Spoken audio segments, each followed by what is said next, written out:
আটাইতকৈ মৰমৰ আৰু সন্মানীয় আমাৰ শিল্পীসকল, ছাত্ৰ সন্থাৰ সন্মানীয় সভাপতি দীপাংকৰ কুমাৰ নাথ, সাধাৰণ সম্পাদক লুইনজ্যোতি গগৈ প্ৰমুখ্যে ইয়াত উপস্থিত থকা আমাৰ শিক্ষাগুৰুসকল, বয়োজ্যেষ্ঠসকল আৰু সমূহ সংগ্ৰামী বন্ধু বান্ধৱীসকল, পোনপ্ৰথমে অসমৰ খিলঞ্জীয়া মানুহৰ সংকটৰ সময়ত অসমৰ শিল্পী সমাজে আপোনালোকে ৰাইজৰ লগত হাতত হাত ধৰি কান্ধত কান্ধ মিলাই এই খিলঞ্জীয়া মানুহৰ স্বাৰ্থ ৰক্ষা কৰিবৰ কাৰণে যি বলিষ্ঠ পদক্ষেপ লৈছে, অত দূৰ খোজকাঢ়ি আহি এই মুখ্যমন্ত্ৰী আৰু ৰাজ্যপাললৈ ঘৰলৈ যোৱা পথত অৱস্থান কৰি যি প্ৰতিবাদ সাব্যস্ত কৰিছে, তাৰ বাবে আপোনালোক সকলোলৈকে সমগ্ৰ অসমৰ সমগ্ৰ উত্তৰ পূৰ্বাঞ্চলৰ ৰাইজৰ হৈ আমি আপোনালোকক আন্তৰিক অভিনন্দন জ্ঞাপন কৰিছোঁ।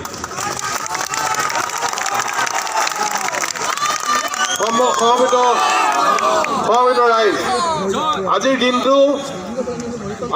দিনটো এটা সুকীয়া দিন। অসম আন্দোলনৰ সময়ত আজিৰ এই দিনটোতে অসম আন্দোলনৰ প্ৰথম শ্বহীদ খৰ্গেশ্বৰ তালুকদাৰ আমাৰ মাজৰ পৰা নোহোৱা হৈছিল। তাৰপিছত অসম আন্দোলনৰ 860গৰাকীয়ে প্ৰাণ আহুতি দিলে আৰু আজি অসম আন্দোলনৰ 860গৰাকী জাতীয় শ্বহীদলৈ শ্ৰদ্ধাঞ্জলি জনাই অসমৰ ৰাইজে প্ৰত্যেক দিনেই প্ৰত্যেক বছৰেই এই 10 ডিচেম্বৰ তাৰিখটো শ্বহীদ দিৱস হিচাপে পালন কৰি আহিছে। কিন্তু কেন্দ্ৰীয় চৰকাৰে, বিজেপি নেতৃত্বাধীন কেন্দ্ৰীয় চৰকাৰে যোৱাকালি 12 বাজি যোৱাৰ পিছত অৰ্থাৎ 10 ডিচেম্বৰ তাৰিখত অসমৰ খিলঞ্জীয়া বিৰোধী, অসমৰ খিলঞ্জীয়া মানুহৰ স্বাৰ্থত জলাঞ্জলি দিয়া, অসম চুক্তি উলংঘা কৰা, আমাৰ ভাষা সংস্কৃতি পৰিচয় অস্তিত্বৰ প্ৰতি জলাঞ্জলি দিয়া, হাতেৰে মোহাৰি দিব পৰা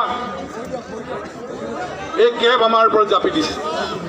আৰু বিজেপি নেতৃত্বাধীন এই কেন্দ্ৰীয় চৰকাৰৰ এই সিদ্ধান্ত অসমৰ খিলঞ্জীয়া মানুহৰ প্ৰতি, উত্তৰ পূৰ্বাঞ্চলৰ খিলঞ্জীয়া মানুহৰ প্ৰতি চূড়ান্ত প্ৰতাৰণা, চূড়ান্ত বিশ্বাসঘাতকতা আৰু অসমৰ জাতীয় শ্বহীদসকলৰ প্ৰতি চূড়ান্ত অপমান।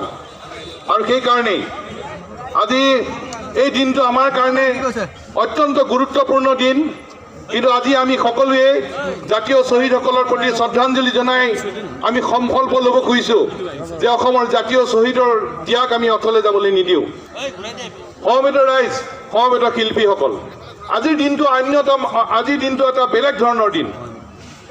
আমি অসমৰ খিলঞ্জীয়া মানুহৰ ভাষা সংস্কৃতি পৰিচয় অস্তিত্বৰ প্ৰতি অহা ভাবুকিৰ কাৰণে এই কেবৰ আমি বিৰোধিতা কৰিছোঁ। যোৱাকালি কেন্দ্ৰীয় চৰকাৰে এই সিদ্ধান্ত ল'লে। এই সিদ্ধান্ত ভাৰতৰ সংবিধান বিৰোধী, অসম চুক্তি উলংঘাকাৰী, অবৈধ বাংলাদেশীক ৰক্ষণাবেক্ষণ দিয়া এই জাতিধ্বংসী এইটো এটা সিদ্ধান্ত।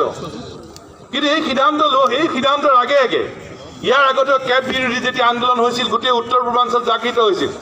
এইবাৰ দিল্লীয়ে ভাবিলে যে উত্তৰ পূৰ্বাঞ্চলক কেনেবাকৈ ভাগ কৰিব পাৰি নেকি, আৰু তেওঁলোকে ঘোষণা কৰিলে যে ইনাৰ লাইন পাৰ্মিট থকা মিজোৰামত ৰেহাই দিয়া হ'ল, ইনাৰ লাইন পাৰ্মিট থকা নাগালেণ্ডক ৰেহাই দিয়া হ'ল, ইনাৰ লাইন পাৰ্মিট থকা অৰুণাচলক ৰেহাই দিয়া হ'ল, আৰু 6ষ্ঠ অনুসূচী থকা মেঘালয়ক ৰেহাই দিয়া হ'ল। অসমত কোৱা হ'ল যে BTID এলেকা ডিমা হাছাও কাৰ্বি আংলঙক ৰেহাই দিয়া হ'ল। দিল্লীয়ে ভাবিছিল যে উত্তৰ পূৰ্বাঞ্চল খণ্ড বিখণ্ড হৈ গ'ল। কিন্তু দিল্লীৰ ৰজাসকলৰে চিন্তা ভুল আছিল। দিল্লীৰ হৈ হয় হজুৰ কৰি থকা অসমৰ সন্মানীয় মুখ্যমন্ত্ৰীৰ অসম চৰকাৰৰ চিন্তা ভুল আছিল। কাৰণ উত্তৰ পূৰ্বাঞ্চলৰ ৰাইজ সমবেত হ'ল। উত্তৰ পূৰ্বাঞ্চল ছাত্ৰ সংগঠন বৈঠকত বহিল আৰু ক'লে যে আমাক এইবোৰ ৰেহাই চেহাই কথা কৈ আমাক বুজাই লাভ নাই। আমি উত্তৰ পূৰ্বাঞ্চল যদিও আমি ভৌগোলিকভাৱে 7 ভাগত বিভক্ত, আমি মানসিকভাৱে আমি এক। উত্তৰ পূৰ্বাঞ্চলৰ ছাত্ৰ সংগঠনসমূহে সিদ্ধান্ত ল'লে, yes we are politically divided into 7 state, but we are mentally, we are emotionally, we are one. আৰু সেই কথাটোকে আজি সমগ্ৰ উত্তৰ পূৰ্বাঞ্চলত যদি প্ৰতিষ্ঠা হৈছে, আপোনালোকক জনাবলৈ মই বিচাৰিছোঁ। ইতিমধ্যে ৰাতিপুৱা 3:30-4 বজাৰ পৰা খাচী ছাত্ৰ সন্থাই ফোন কৰিছে যে তেওঁলোকৰ তাত মেঘালয় টোটেল বন্ধ। গাৰো ছাত্ৰ সন্থাই ফোন কৰিছে আজি গাৰো খণ্ড টোটেল বন্ধ। মিজোৰাম ছাত্ৰ সন্থাৰ তাত ছাত্ৰ ছাত্ৰীসকল ওলাই আহিছে, তাত যুৱক যুৱতীসকল ওলাই আহি মিজোৰাম টোটেল বন্ধ। অৰুণাচল প্ৰদেশৰ পৰা খবৰ দিছে, ককাইদেউ আমাৰ এই অৰুণাচল টোটেল বন্ধ। নাগালেণ্ডত যদি হৰ্ণবিল ফেষ্টিভেল হৈ আছে, গতিকে আমি হৰ্ণবিল ফেষ্টিভেল আমাৰ ফেষ্টিভেল, গতিকে নাগালেণ্ডত বন্ধৰ পৰিৱৰ্তে নগা ছাত্ৰ ফেডাৰেশ্যনে তাত বৃহৎ বিক্ষোভ প্ৰদৰ্শন কৰি অলপ আগত তেওঁলোকে জনাইছে ককাইদেউ আমি লগা একদম প্ৰতিবাদ কৰি দিছে। এইটো নাগালেণ্ডৰ পৰা অহা খবৰ। ত্ৰিপুৰাৰ বন্ধুসকলে কৈছে ককাইদেউ আমাৰ 3 দিন বন্ধ আমি কৰি আছোঁ। আমি এটা সময়ত যেনেকৈ যুঁজিব লাগিছিল যুঁজিব নোৱাৰিলোঁ। সেইকাৰণে আমি 40 লাখ জনসংখ্যাৰ ভিতৰত এতিয়া 12 লাখ আপোনালোকে অসমখন ত্ৰিপুৰা হ'ব নিদিব। আমিও ত্ৰিপুৰা ছাত্ৰ সন্থা ত্ৰিপুৰা খিলঞ্জীয়াৰ লগত একেলগে আছোঁ। তাতো আজি সম্পূৰ্ণ বন্ধ হৈ আছে। তাত খিলঞ্জীয়া এলেকা ত্ৰিপুৰাত বন্ধ। আৰু সেইকাৰণে মই ভাবোঁ আজি আমি গুৱাহাটীৰ এই মাজমজিয়াৰ পৰা আমি সকলো শিল্পী সমাজ সমূহ ৰাইজ আৰু সমগ্ৰ অসমৰ হৈ আমি উত্তৰ পূৰ্বাঞ্চলৰ মেঘালয় মিজোৰাম ত্ৰিপুৰা নাগালেণ্ড মণিপুৰ অৰুণাচল প্ৰদেশ সকলোৰে কাৰণে জোৰকে হাত মাৰি তেওঁলোকলৈ আমি ধন্যবাদ দি আছোঁ। কাৰণ আজি সমগ্ৰ 7খন ৰাজ্যই ঐক্যবদ্ধভাৱে দিল্লীক জনাই দিছে যে বিভাজনৰ ৰাজনীতি আমাৰ মাজত চলাই লাভ নাই। উই আৰ ওৱান। আৰু এই কথাটো আজি দিল্লীক জনাই দিয়া হ'ল। আৰু সময়মতে ৰাইজ ইয়াত দীঘলীয়া কথা কোৱাৰ কথা নহয়, কিন্তু আটাইতকৈ ডাঙৰ কথা উত্তৰ পূৰ্বাঞ্চলৰ প্ৰায়বোৰ ৰাজ্যৰ সকলোবোৰ ৰাজ্যৰ সন্মানীয় যিসকল মুখ্যমন্ত্ৰী আছে, যিবোৰ চৰকাৰ আছে, কোনোবা বিজেপিৰ চৰকাৰ, কোনোবা বিজেপিৰ অংশীদাৰ NDA চৰকাৰ, মেঘালয়ৰ মুখ্যমন্ত্ৰী তেখেত NDA চৰকাৰৰ, মণিপুৰৰ তেওঁলোক বিজেপি চৰকাৰ, মিজোৰামৰ তেওঁ NDAৰ হয়।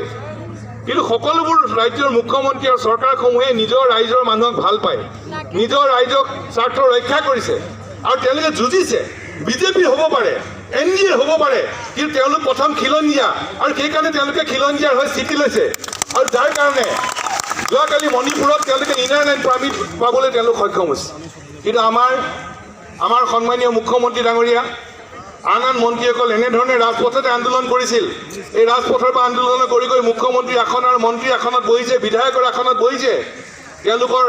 তেওঁলোকে অসমৰ খিলঞ্জীয়া মানুহৰ হৈ দিল্লীৰ সন্মুখত গুজৰিবলৈ তেওঁলোক পাহৰি গ'ল। তেওঁলোকৰ হয় হুজুৰ তেওঁলোকৰ দৃষ্টিভংগী ল'লে, যাৰ কাৰণে আমাৰ এইটো অৱস্থা। আৰু সেইকাৰণে আমি তেওঁলোকক সকীয়াই দিব খুজিছোঁ যে খিলঞ্জীয়া মানুহৰ স্বাৰ্থ সুৰক্ষিত কৰিব নোৱাৰা, আমাক এই বিপদত পেলাই দিব খোজা কোনো শাসকীয় দলৰ নেতাক আমি কিন্তু নিষ্ঠাৰ নিদিম, এই কথাকে স্পষ্ট। এতিয়া কাৰোবাৰ মনত প্ৰশ্ন আহিছে,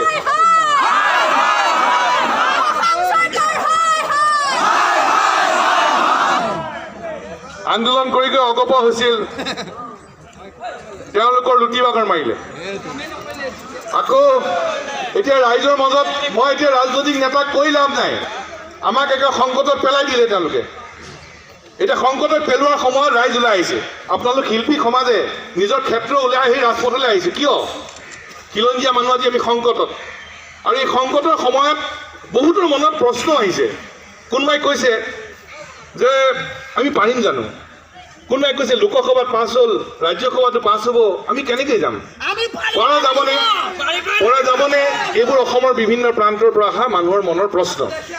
কিন্তু আমি এই কথা মনত ৰাখিব লাগিব যে আমি কোনেও যাতে মন ভাঙি নিদিওঁ, আমাৰ যাতে কোনেও যাতে আমি হতাশ নহওঁ। কাৰণ এইখন অসম আমাৰ, ইয়াত বিভিন্ন জাতি জনজাতি জনগোষ্ঠী ধৰ্মাৱলম্বী লোকেৰে গঠিত খিলঞ্জীয়া মানুহৰ আমাৰ প্ৰভুত্বৰ নিয়ন্ত্ৰণ থাকিব লাগিব। আমাৰ হাতৰ পৰা সৰ্বকালৰ কাৰণে নিৰ্ণায়ক অধিকাৰ কাঢ়ি লৈ যাব খোজা হৈছে। এই কথা আমি কেতিয়াও মানি ল'ব নোৱাৰিম। এইখন এখন আমাৰ, ইয়াত বিভিন্ন জাতি জনজাতি জনগোষ্ঠী ধৰ্মাৱলম্বী লোকেৰে গঠিত খিলঞ্জীয়া মানুহৰ ইয়াত প্ৰভুত্বৰ নিয়ন্ত্ৰণ থাকিব লাগিব। সৰ্বকালৰ কাৰণে আমাৰ হাতত নিৰ্ণায়ক অধিকাৰ থাকিব লাগিব। পৰিণতি আমাৰ স্পষ্ট। আমি যদি গুজৰি নাথাকোঁ, আমি যদি সংগ্ৰাম নকৰোঁ, তেতিয়াহ'লে অবৈধ বাংলাদেশীৰ ওচৰত আমি দ্বিতীয় শ্ৰেণীৰ নাগৰিক হিচাপে জীয়াই থাকিব লাগিব। আমি অসমৰ খিলঞ্জীয়া মানুহে অবৈধ বাংলাদেশৰ ওচৰত দ্বিতীয় শ্ৰেণী হিচাপে নাগৰিক হিচাপে জীয়াই থাকিম নে খিলঞ্জীয়া মানুহ হিচাপে শিৰ উচ্চ কৰি আমি জীয়াই থাকিম? আমি কোনো কাৰণত কোনো পৰিস্থিতিত অসমৰ খিলঞ্জীয়া মানুহে অবৈধ বাংলাদেশীৰ ওচৰত দ্বিতীয় শ্ৰেণীৰ নাগৰিক হিচাপে আমি জীয়াই নাথাকোঁ। আৰু কেইটামান প্ৰশ্ন সুবিধা পাইছোঁ আমি আলোচনা কৰি ল'ব খুজিছোঁ। দিল্লীয়ে কৈছে যে ইনাৰ লাইন থকা পাৰ্মিট এৰিয়া ৰেহাই, 6ষ্ঠ অনুসূচী ৰেহাই লাগে। আমাক সুৰক্ষা, ইনাৰ লাইনো লাগিব, 6ষ্ঠ অনুসূচী লাগিব। কিন্তু আমাৰ দিল্লীলৈ আমাৰ প্ৰশ্ন যে কেব যদি ইনাৰ লাইন থকা এলেকাবিলাকৰ কাৰণে বেয়া, 6ষ্ঠ অনুসূচী এলেকাবিলাকৰ কাৰণে যদি বেয়া, তেতিয়া অসমৰ বাকী অংশ আৰু উত্তৰ পূৰ্বাঞ্চলৰ বাকী অংশৰ কাৰণে ভাল কেনেকৈ? কেনেকৈ ভাল? অসমত 33খন জিলা, 33খন জিলাৰ পিছত জিলাৰ ভিতৰত 7খন জিলা ষষ্ঠ অনুসূচিত। 33খন জিলাৰ ভিতৰত 7খন জিলাৰ কাৰণে কেবটো বেয়া, কিন্তু আমাৰ 26খন জিলাৰ কাৰণে আমাৰ কেব কেনেকৈ ভাল হ'ব পাৰে? কেতিয়াও হ'ব নোৱাৰে। আকৌ দ্বিতীয় কথা, দ্বিতীয়তে চৰকাৰে কৈছে তোমালোকক আমি সাংবিধানিক ৰক্ষা কবচ দিম চুক্তিৰ 6 নম্বৰ দফা অনুসৰি। ৰক্ষা কবচ আমাক লাগিব, কিন্তু ৰক্ষা কবচ কিয় দিয়া হৈছিল? ঐতিহাসিক অসম আন্দোলনৰ পিছত ঐতিহাসিক অসম চুক্তি সম্পাদিত হ'ল।